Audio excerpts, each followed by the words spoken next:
name is John Sotomer, and this will be my final project.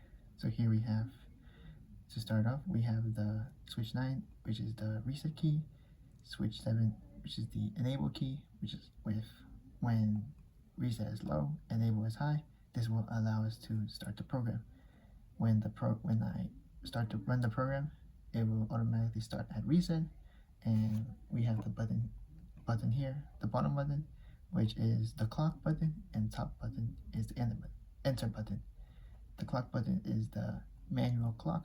For each time it's pressed, it's one reading, and the enter button is when the keys are entered, and this will allow us to let the keys be read within the program.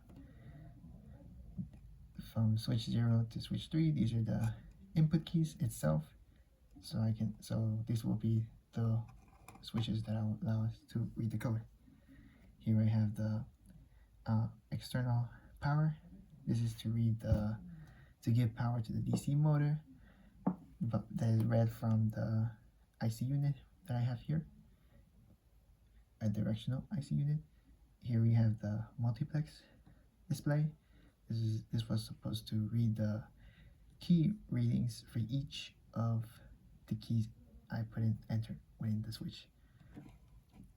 So when I start the program, it will automatically start with the reset.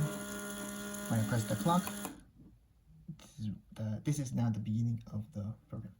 So to first now getting all the key to unlock it, we must enter the 4 keys, which is now 1100. No, not 100. 1010. Enter. Then is 0101.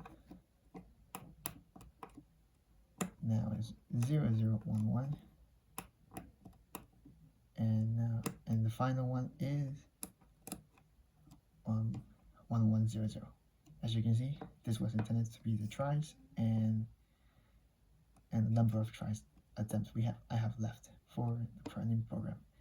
In this case, should have been 3, since I've set the program to read 3 attempts. So now with the last button, when the clock is pressed and the enter key is pressed, when I release both of them, it will now go in the check phase.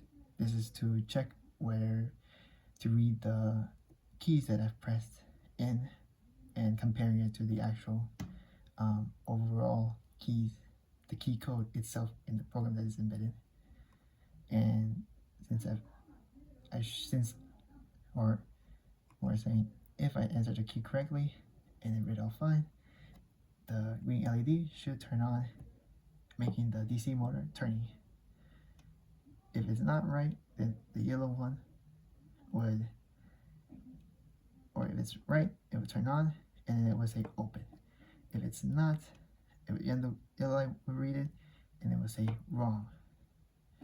So we click the clock once, and the green light turns on, and it says open. So this is where the program ends. So in order to reset, we put the switch reset high, and this would now go back to the beginning where it is reading. So we bring it back low because the enable is high. When we click it again, it will now reset to the beginning. So now we want to see what happens when there is something wrong. So when we now say we want to enter incorrectly the keys, so for this case, I'm just gonna go to the clock, run to the clock without switching anything. So that's 1, that's 2, that's 3, and that's checking.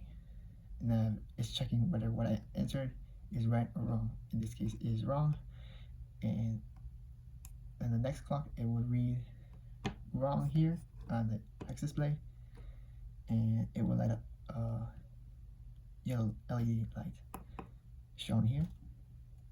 The LED is lit, and the hex display has read wrong. So now we have, in the intended process of the access code of the hex display was, now that instead of 3, it should be reading 2. So now that we continue, check again, wrong. It should say 1 now, It's checking. It's wrong again. Now we have 0 attempts left. So now we go 1, 2, 3, check. And because there was all attempts wrong, no more attempts left. After this, it was a lock, and this will not allow us to lead to the to light up the red LED, which is the end of the program of this secondary ending, which is locked. It won't do nothing. Nothing will work, and the only thing left is now to reset it again, which is raising the reset high, which is locking the lock, pressing it back down, and the program now starts all over again. And this will conclude my presentation.